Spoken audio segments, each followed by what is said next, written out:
नमस्ते साथीहरू, हजुरहरूलाई स्पेनिश बाई ममताको न्यू क्लासमा स्वागत छ।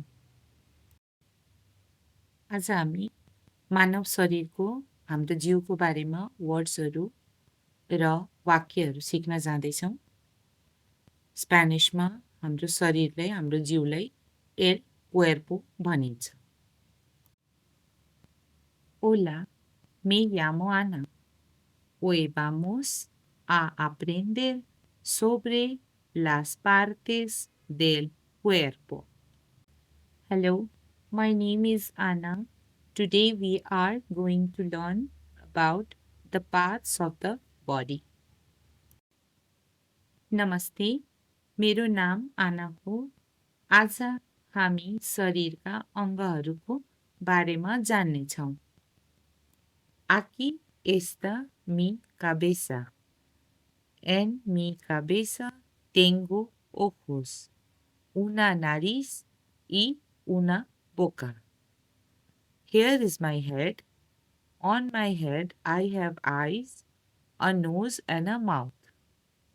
यहाँ मेरो टाउको छ। मेरो टाउकोमा आँखा, नाक र मुख छ। काबेसा भनेको टाउको, ओखोस भनेको आँखा, नारिस भनेको नाक र बोका भनेको मुख भन्ने बुझिन्छ। Con mis ojos veo el mundo. Con mi nariz huele las flores. Con mi boca hablo y como. Tengo dos orejas. With my eyes I see the world. With my nose I smell the flowers. With my mouth I speak and eat. I have 2 ears. मेरो आँखाले म संसार देख्छु। मेरो नाकले म फुलहरूको सुगन्ध लिन्छु। मेरो मुखले म बोल्छु र खान्छु। मेरा 2 कान छन्। एल मुन्डो भनेको वर्ल्ड, संसार। ओरेखास भनेको कानहरू, years. Con mis brazos abrazo a mi familia. Con mis manos puedo escribir y dibujar.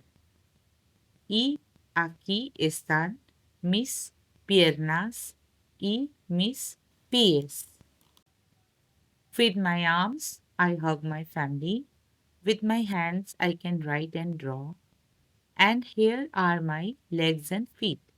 मेरो हातले म मेरो परिवारलाई अँगालो हाल्छु। मेरो हातले म लेख्न र चित्र बनाउन सक्छु। अनि यहाँ मेरा खुट्टा र पैतालाहरू छन्। Con mis piernas puedo correr y saltar.